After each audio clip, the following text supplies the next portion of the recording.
And here we are back in the LBJ penthouse to talk about this week in Texas politics. And it was one of those rare occurrences that Texas politics got put to the back burner because of natural disasters that happened, tornadoes and grass fires all across the state. But politics still took place this week, and we had some pretty good stories. But first, let's go with our headlines of the week, and we'll start off with Scott Braddock with the Quorum Report. Scott, your headline.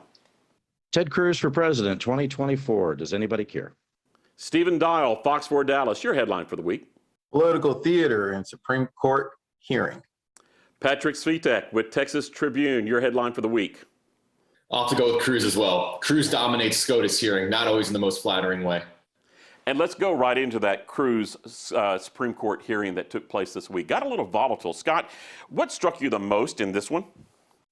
Well, the degree to which Ted Cruz was willing to debase himself for the Republican base. He is just running for president. I love all the analysis of people asking the question, is he running for president? Of course he is. He might want to have a conversation with Donald Trump about that, who continues to act like he's the one running in 2024. You know, the political context here is, I think, pretty transparent. And I think that, he's trying to use this nominee to speak to the Republican base issues of the day, even if it's a stretch. A real stretch to how it relates to her record or her credibility. These were ad clips. These were test runs to see what can be saved to use either in the next election or, like the other guys have mentioned, in a possible bid for president. I was going to say, Rudy, as one of Ted Cruz's Republican colleagues, Ben Sass, said, he described what was happening in those hearings as, quote, jackassery, close quote.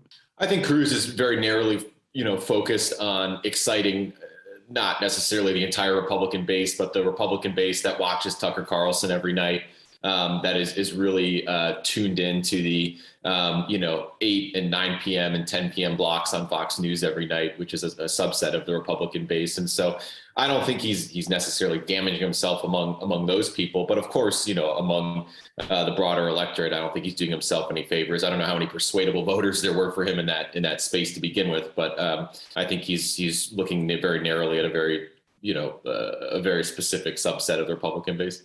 Speaker of the House, Nancy Pelosi, came into Texas this week and pushing not just health care, but also a candidate who is in somewhat trouble. That's Henry Cuellar. Scott, is she putting herself up against the progressives, and is this a battle between those two sides? In some ways it is. The first standing order of any presiding officer of a legislative chamber as a speaker, the first thing you have to do is protect your incumbents, protect the institution, and that speaks to speaker politics. If Congressman Cuellar comes back, then he would be a vote for Speaker Pelosi in her leadership position. Stephen, could this also be about the fact that the Republicans are targeting South Texas, and she's got to support someone down there that's already established? Timing is interesting, right? And the timing of her visit is interesting. And speaking of elections, the Biden administration has sued the state of Texas for a third time in regards to redistricting maps. This one is in regards to Galveston, that area, but still it is the third big strike against the changes that Texas Republicans made. Politically, too, I think it's important for the Biden administration to be as aggressive as possible with this kind of litigation, because we went through this whole battle last year where they tried to, push new voting rights legislation through Congress and just kept hitting a wall. Obviously, Texas House Democrats have, firsthand frustration with that inaction in Congress. And so the alternative to that, and I think if you talk to Democrats in Texas, if you can't get anything through Congress, you better use all the tools at your disposal as an administration, including the legal powers of the Justice Department, to make sure that you're going after these voting issues in an aggressive way.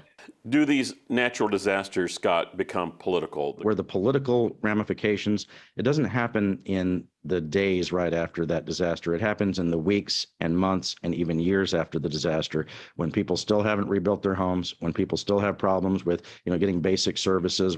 I don't think it's going to put ERCOT on the back burner, but there is ERCOT fatigue among people.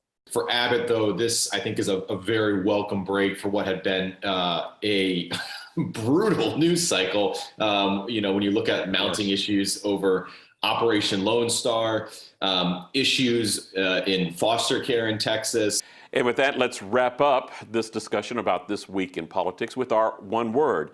Scott, your one word for the week. Jackassery. Stephen, your one word for the week. Clean up. And Patrick, your one word for the week. CRT. And with that, we're wrapping up another week in Texas politics.